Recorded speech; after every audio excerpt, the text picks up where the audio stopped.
odiochieng' ma kawuono wadwa rango weche mag jok mochung' gin giwegi kaka independent candidates, kaeto bende wadwa rango achiel kachiel ni to en paro machalo nade. Koro kod wach mabende nowachi kod ogai mar NASA ni en obro mana siro jo ODM mondo mi jo independent weko bende omany kuchgi gin giwegi. Wach ni osekelo weche koni kod kocha, okelo ng'ur, jomoko bende wacho ni en kare mar wacho kamano.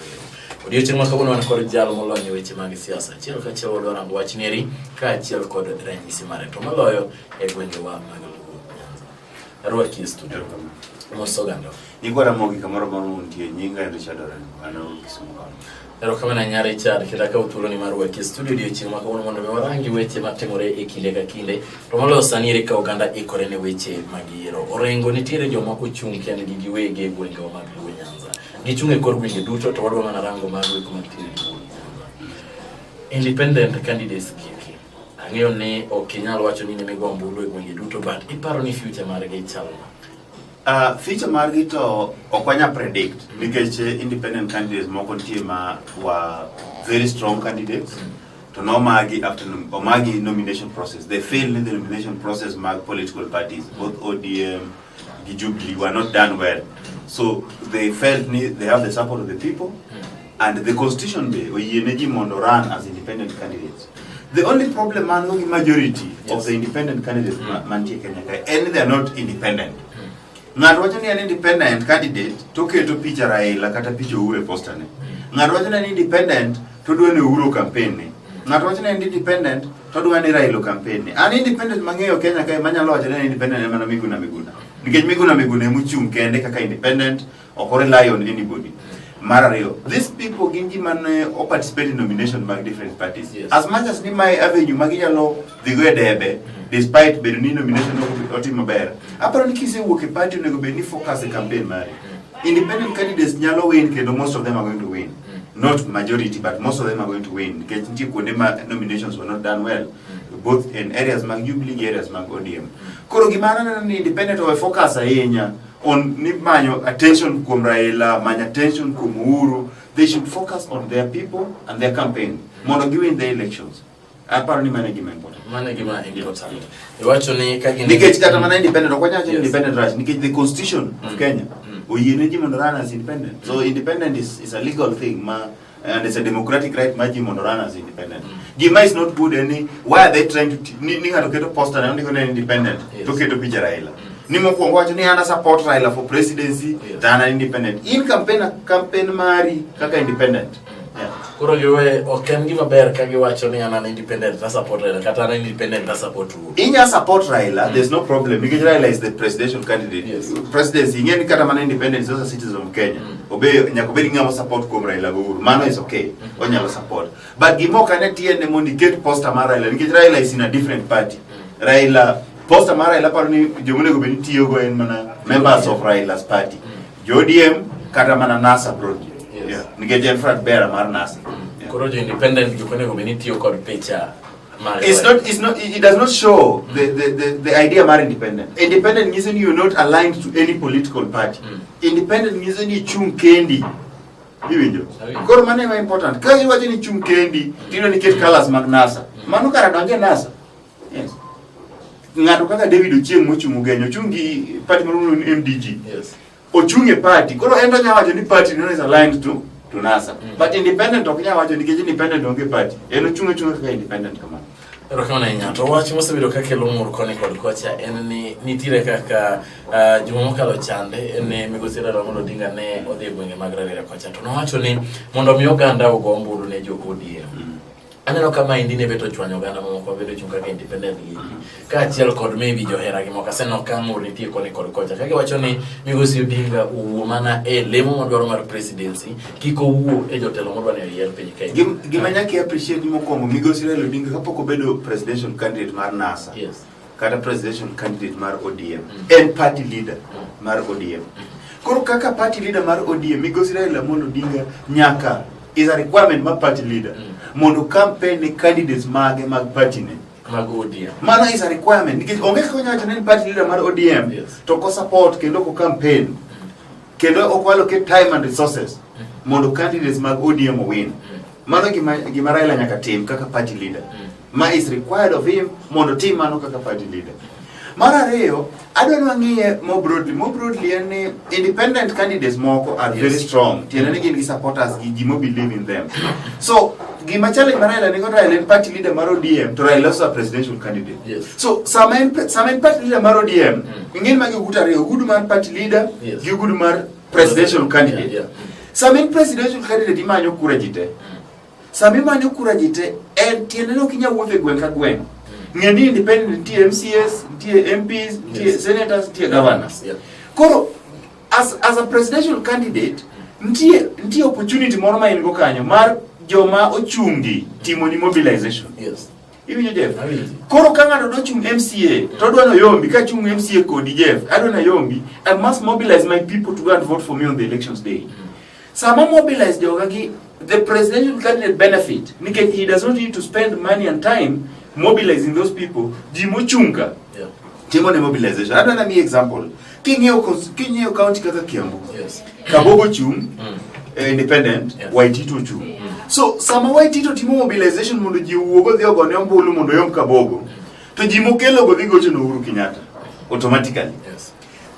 Kabogo be sama timo mobilization mondo joge obi ochung ogone kura mondo yom Waitito, jogo mobilize go dhi timo ombulu ne Uhuru. So the presidential candidate benefits from the infrastructure, the resources and the mobilization mag all the candidates mochung in their strongholds. So this is the challenge Raila Uhuru nigo. The balance between party leader who must campaign for his candidates and a presidential candidate who wants everybody to campaign and mobilize for them. So it's a balancing act, but the two of them must make sure they balance well. Yeah.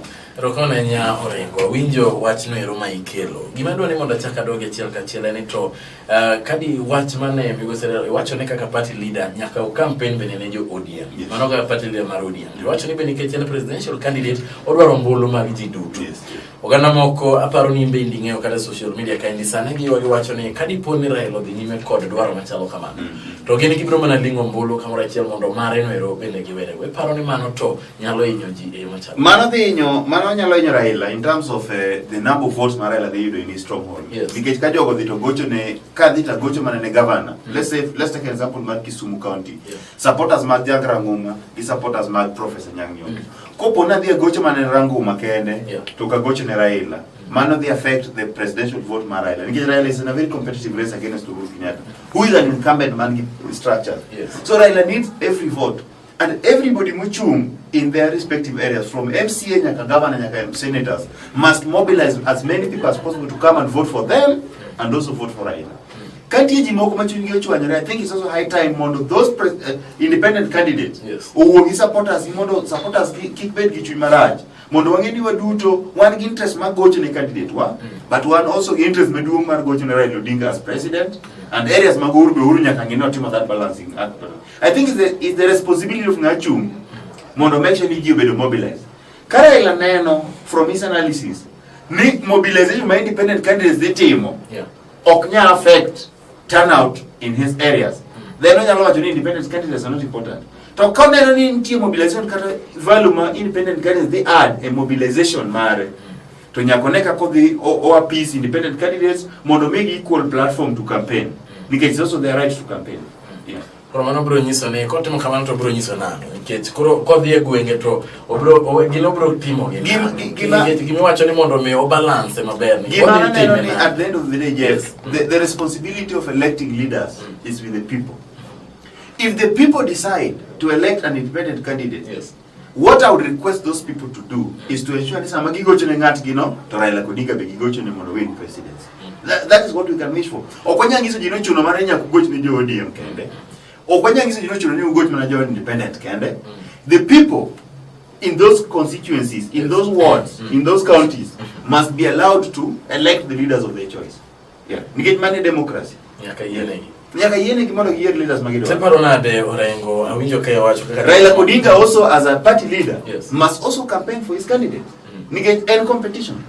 Yeah. So benyaka yene kaka Raila Odinga Majine wa amu mwenyeji wacho ni kodhi e gwenge to kiko kwa mara jok mamoko kiko kwa nade niyo kwa manombo chenye Raila party leader mar ODM samo biro nyaku wuoth gi jo ODM yes nyaku wuoth gi candidates mag ODM mano nyaku wuoth go to nyako kwa mbulu mar ODM to kelo nyako kwa mbulu mar president Yes. No wacho ji wacho ni kodhi e gweng' to kwa mar president. Okwa mar president nade to ng'adhi campaign ne candidates ge.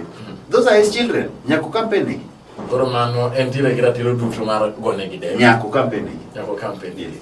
Ero kama na. Ko campaign ne gi to we luongore ni party leader margi. Nikech ka in party leader mara mar ODM, ka na win nomination mar ODM. Yes. Tin party leader mara. Ere gimi konya go as my party leader. Ko kibiro campaign. So party leader na nyaka campaign na. Nyako campaign. Yes.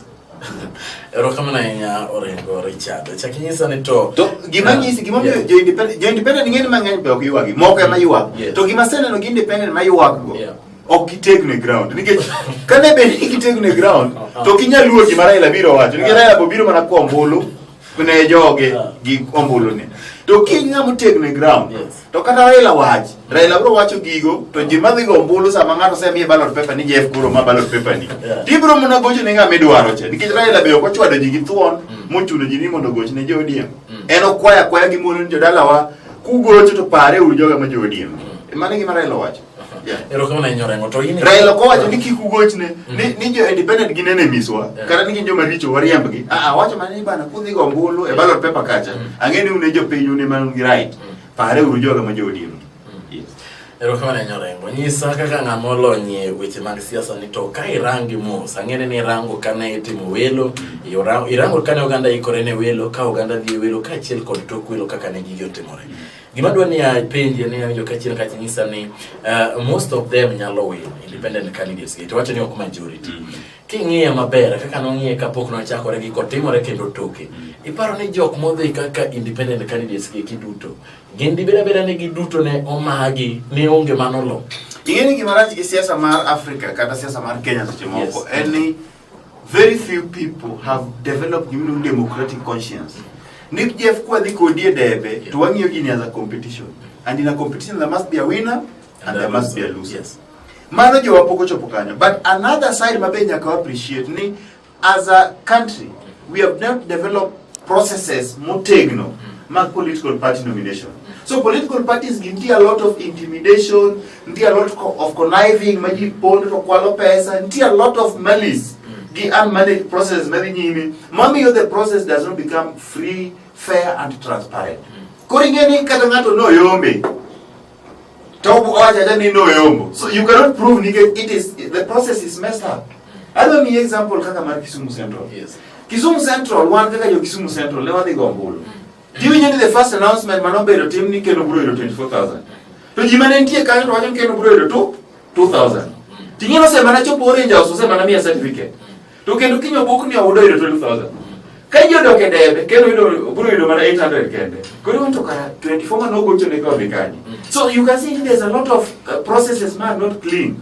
The mismanaged and jimoko kwalo certificate oringogo. So kaki seri ngoto mano di franchise. So you cannot know ngama noma kada ngama noko. Equal ilo returning officer. It is a process. The road is all the way from the top, from the elections board, all the way to the county elections board, to the constitution, all the way. The whole process has not been above board in party nominations, both in Jubilee, Katamani, and ODM. So it is something, Manyanka, as a country, we start thinking about how do we manage our nomination so that it is above board. When the nomination is above board, then the best candidate will win. When the best candidate wins, to Jimoka join the man support. For example, Sadika Kisumu Central. Yes. Ouda has won. Even Yoka Koro Matangana Mane Nigidao. Yes. Katakane okisupport Ouda. To Koro engage Jose Doge Debe Moja Bana. Jopinyo Pegwa Bana. Everyone there, Gijaku. Maja kuo se kwachni ngane ndeje kuo to ngane wondia. Ko ino ka jite da ojo uda ne makoro tin nade wa support. Yes. Kara chonyo bende no timore kama. Ado yero ka depo kume. Direyo. But you see Adepo is someone who has always won. Let's just use that there. Over the years apparently his presence. Apparently Adepo Segabeloka win. I'm not sure of the numbers, but I suspect na Adepo Segabeloka win. To Jakabeni chi tegno more ko tegno ko maenga gini. But apparently Adepo Segabeloka win. So ni ka ukitegno bende nyalo mai. Siasa na kibedi no tegno. Siasa na kibedi no tegno. Yeah. Orengo gima dwan mondo nyisi kapok wadhi e yueyo matin en ni gimidhira we wacho ne jomoko ne kwalo certificate lengo mano benge ne nitiere to gimoro ba bende ne obuoga malich madwa ni mondo nyisa kaka jal ma bende otegno e ODM to gi ng'at molony weche mag siasa ere kaka otiko gi Kenya nyalo wuok ariyo kata adek ero ne ka ji ochung' 16 to chieng' ni ji 15 nitiere kod otiko ng'ato dhi landore ni an omiyago Jeff Omenang in the road Chakore Cartel, and this one I must say, because I've seen it happening. I said no in Timor. Yes. The road Chakore a secretariat, Orange House, the elections board. Gimane jogi timo ene ntie certificate achiel. Yes. Even Jeff, ntie certificate achiel in each constituency, in each ward, in each county. For each position, there's only one certificate. Okinya ilo certificates ariyo kata dek kata ng'wen. Koro gimane jogi timo ka gidwa ni gikwal pesa kuom ji mochung' Kisumu Central. To gikawo nying otas mondike nyingi tiketo kama space cha ma blank to giscan to gioro ni bwana my certificate mari mosebedo sign nikech kata mana bere no ginok sign en achiel mosebedo sign koro giketo nyingi kanyo to giscan to gioro ni e WhatsApp ni bwana certificate ni endigo kel pesa kar nyingi muketo malo kacha it's a blank certificate that has been signed for the person who will win but cartels kawo nyingi to keto kanyo ni bwana Jeff emoyo kuri yoro ni WhatsApp don't iseringo timbukure ti bawo Facebook ni bana yo so ji fail certificates ni but certificates is only one okay certificates mang'eny en mana cartels mantie ka je mane scan ki to oro ne ji to nyingi the original one nyingi onge en ne gimukete nyingi oko ti scan ti oro koro ni to iwuondi godo kasi be ibukore tikete social media ne aseyo nikel pesa mondo wami onge gima kamano. Kurene cartels mawuok party structures. Gin cartels mane parties, both ODM gi Jubilee. Ero kama nyare charo mabro kaw yo matin kod woto do ang'e achiel ka achiel to mene political parties nitiere kod capacity mar timo weche mag welo machalo kama gi. Anyalo paro ka chino kocha mowache kane pok odhi welo sani koro welo ne oserumo kendo ganda osebet moso da to bende gintiere kod structures. Kae to bende wadwaro duogo madwarange achiel ka achiel ka welo mar governors no bedo ne ochako yan jakom manyien mar COG ma bende en governor ma Turkana na no kod rango ni to ento wabro geno ni tende bro chalo nade ma indie mkumaro.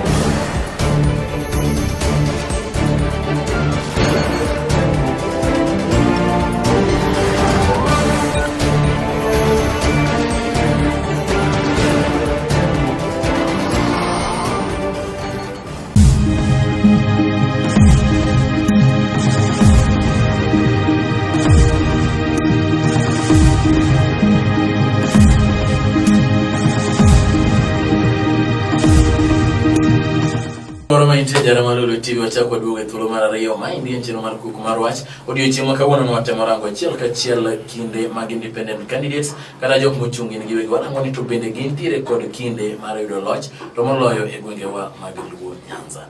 Achaka rwaki e studio kamano. Ero kane nyare chale kane wadhi ywe achiel ka achiel to ne wawuok ka wawuoyo e wach mar party structures. Ne wang'iyo parties duto, wang'iyo Jubilee Party, wang'iyo ODM, ANC kod party duto mabende notimo weche mag welo.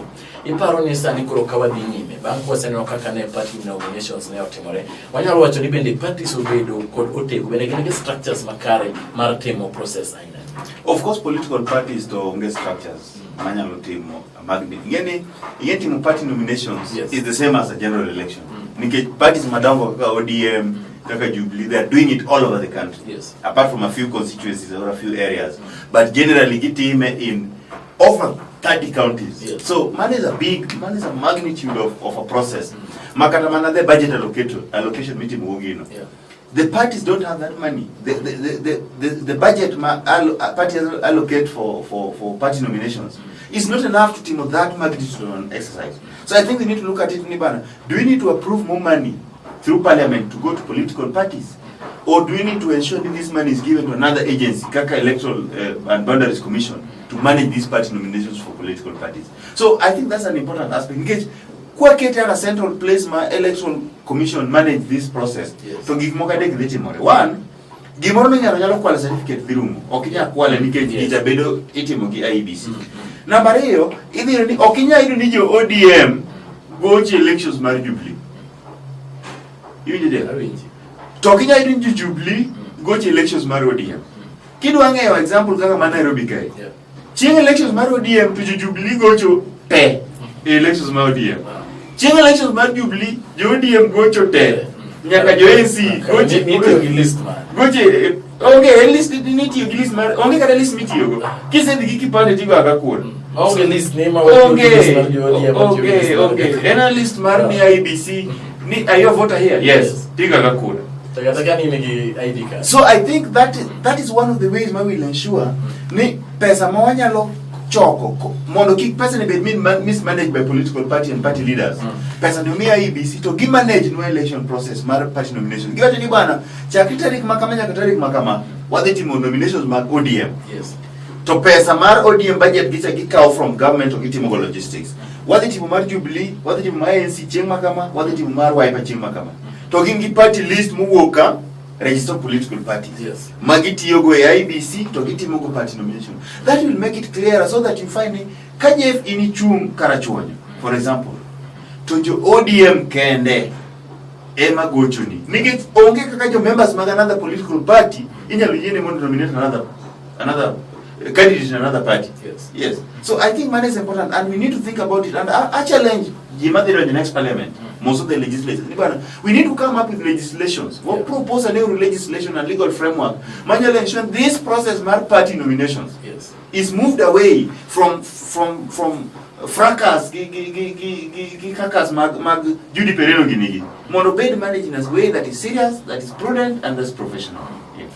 Rokona nyare chalo rengo. Gimacha na adwene chaka duokie mana wacho ni most of them are going to win but not the majority. Kadi poni independent candidates o win. To moloyo kaka wang'eyo ni gwenge mag Central Kenya koja chande Jubilee chire kodote kuma malo. Kadi poni Kabogo dilo kom mar governor. To kawo dugo Nyanza koni ile mobeno wang'ene ODM chire kodote kuma malo. Kadi poni wayudo kata governor Sario ma oyere independent luwe Nyanza. Wach kana Central Kenya bende oyudo independent candidates moyere kom malo mugik mar governor e county. Iparo ni ma bro bedo ranyisi ma. Mano, for me, in two dimensions. One, I appreciate me, Mano, is a good process in terms of development of democratic processes. Tieneni ochopo kamakoro jo pinya lo determine who are going to be their leaders. Yes. And Mano jiso ni katangamo yeno must be accountable. Nikechungiyo ni koko deliver. Yeah. To kaka party ni oko konyo jimoko mano yomboka. Obe kaka party okuzikonye. So the leaders will start fearing the people. For me, in the process mara accountability ma Kenya ni jotelo koluoro jo pinya. Kajo pinya kama nanyalo timo jotelo dhicha koluor. So that when you're in office, you must do something. Makocho pusa ile chuvinya penjo bana nyochi timango. Yes. Kama yokisimu sato lecho penjo keno gure to nyochi timango. Mibiro gichopa ti uok ni nyochi timango. Yes. So I think it's important as a process manyalo open up the process. But the political challenge with it. Yes. The political challenge with it, for example, kawangi so many members of parliament mock work political party middle ODM. Kara the president, so it's a challenge. You cannot whip people who are not in your party. Get Canada independent. To kwanya biro Nairobi getting is na go nukura kaka ODM to kanja ODM. So money is a challenge in terms of managing the national elections. But governors, the MCAs, to okane challenge kajo pinyo yero independent. It does not affect governors of participate in impeaching the president. Koro the threat mama nyaka yote ni bana ko ku yero ji mangeny majo ODM to Raila jabe impeach. Meno kar wayier MPs wayier mang'eny nikech MPs wayier majo ODM nikech MPs ema dhi bet Nairobi ma defend Raila gi senator. But governors gi MCs aparo ni jopiny nyalo bedo gi right mar yiero joma gidwaro. But jopiny be nyaka make sure ni kikwa tem gag Raila ni Raila kik campaign ne joge. Raila be nyaka campaign ne ni candidates gi. Yeah.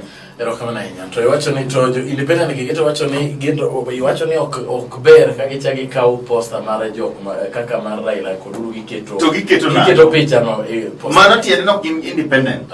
Mano koro gin dependent candidates. To dependent candidates okay constitution. Nigget it depend on Raila's popularity. It depends on Uhuru's popularity. Constitution no kwa independent candidate. Constitution was independent. Independent you know kichungi ngato. Chungkendi. Chunga juga kendi. Yes. Wacho ni wala na mchungende. Anya magana chungende na miguna. Nikech miguna oko support Uhuru, oko support Raila, oko associate gi Raila, oko associate go Uhuru eno campaign kaka miguna.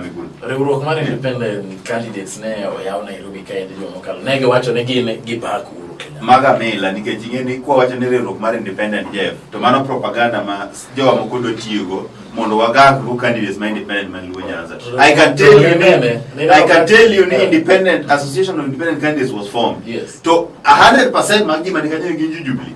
Did you see any person manoyombe ODM in that meeting? No, there's no one. So let's not take it. Nicole, what do I enjoy independent? No, what do Karanguma, Magwanga, Gumo, Otuo Magini, Ninyo Chagin. They were not part of it. So you know, can independent candidates Makenya? Independent candidates, Majubili. Yes. Did you see any ODM Morakanyo? So if you did not see the ODM candidate, how do you say Nijo is an association with independent candidates and they were not part of it? So Mana Elena Gimakabogo, give Peter Kenneth of 4 Mark Jubilee. Yeah, so it's not Maokumara Ngamanikanya, Peter Kenneth, Buzeki, Kabogo, Gingaken. O Kin Manaji Jubilee Wakai Kende. O Janyaza Onge Kanyo, Jo Western Onge Kanyo, Jo Mombasa Onge Kanyo. So Kwanya Wajoni Independent Candidates Association of Kenya. Nikoro Jo Independent no form ni support Jubilee. And Poka Winjo Garangu Mwaja no support Jubilee. Poka Winjo kama Gwangwa wacho no support Jubilee. Poka Winjo Kuchila yako wacho no support Uhuru. Poka Winjo Kagumbo wacho no support Uhuru. Poka Winjo Kutuomo wacho no support Uhuru. Magana independence mwenyewe. Independent mwenyewe wacho magoma Jubilee. Ero kama menya ametua dole yango. Aonge wachi. Propaganda majido tiyogo. And mostly jimatiyo kode ginjima no kwalo party nominations. Kori yen giluor ni independent nyayo mbugi. Koro gido kelo propaganda ni nenjo independent nicho wacho ni support Uhuru bana unu jogo. No. It's a lie. So one, as analysts and as leaders in opinion, we must also be factual to make sure no major what the truth of the matter. Raila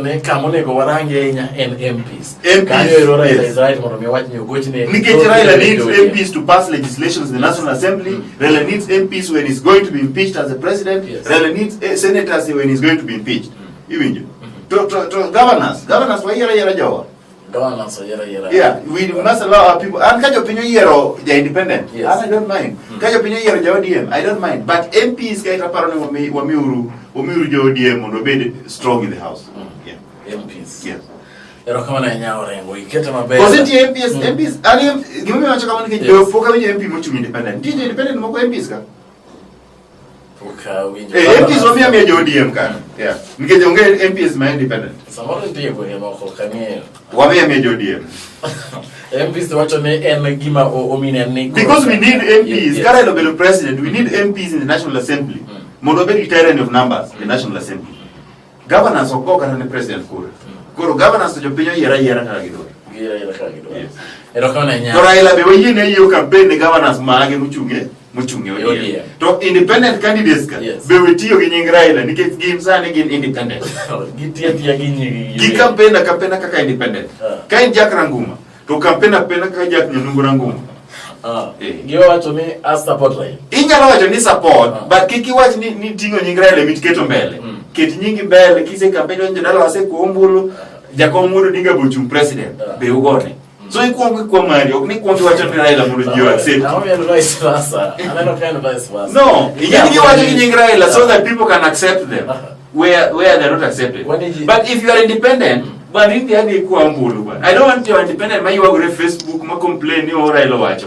They quad your opinion bolu. If you are good, they are going to elect you. Ero kama nya orengo Richard nyisana nya kanelo sana sama kuruna yer migosire la ngole nigaga flag bera margi ne wacho ni ne urango ni tobe kose yer ngato to tuni nyalo bet kosogonge sana gintire kanyakla Jubilee bere ntire kanyakla kori nyalo neno ni competition mo biro August ni wanyalo biro competition is getting tight. It realize nya kanyocha yer Raila as the presidential candidate for NASA. Opinion poll wacho Raila is catching up. Yes. With the Uhuru in terms of opinion poll. And King your statistics to Nisoni Raila is gaining ground. Those people who are supporting Kalonzo opinion poll are now supporting Raila. Those who are supporting Mudavadi are now supporting Raila. Those who are supporting Wetangula are now supporting Raila. So that means Ninas has now consolidated and started consolidating towards. So this election is very tight to call. Okwanyalo wacho Uhuru nigi more votes, Mango Raila, Okwanyalo Raila nigi more votes. Yes. It is how they manage these 3 months. Strategies might get in place for mobilization. Yeah. In terms of mobilizing people to turn out in their strongholds. I mean, you can get 10 million. Yes. Call that mobilization for people to turn out is important. Number 2, Gimagise in place parallel telling center. Yes. It's very important. Because money will prevent rigging. The parallel telling center will give the true factual position of the results as announced at the constituency level. To Gimila and Manamola the constituency, the official returning officer Mar IEBC. Yeah. To the Voroke Kuala Kura. Imagine Ringo Lande Niggy Win Gutian.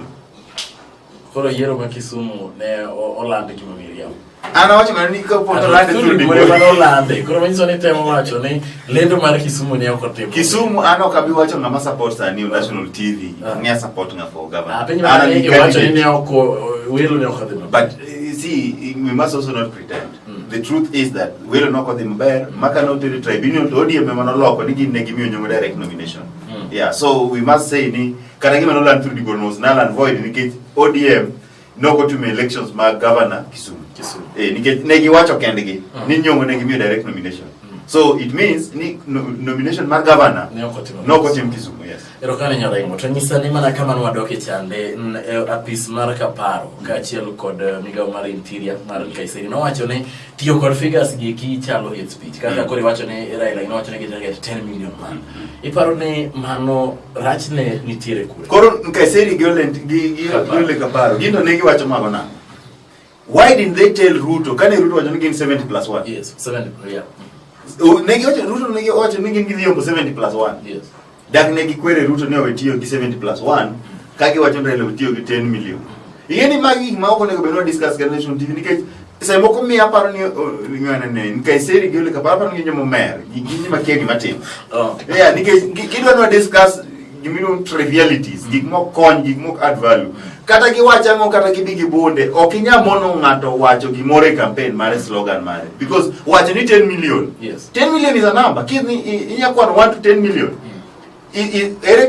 part mane ma wacho ni using the word 10 million and crime jiwe create gik moko maonge manono ma ji mok think madip ma think mashalo ma do please the one side of the political divide.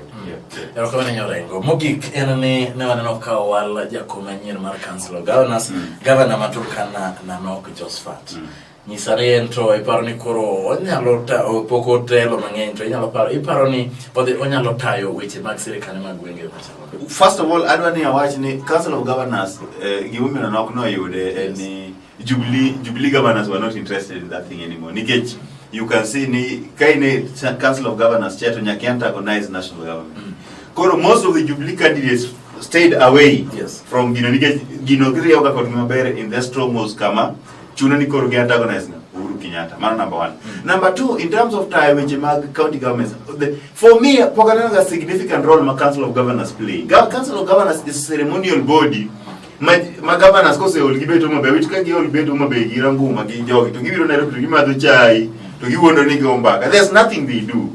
So it's not a very serious election moro mawanya discuss ni na uko achieve because it's not an achievement. Bedo council of governors chairman na kaka bedo chairman mar club.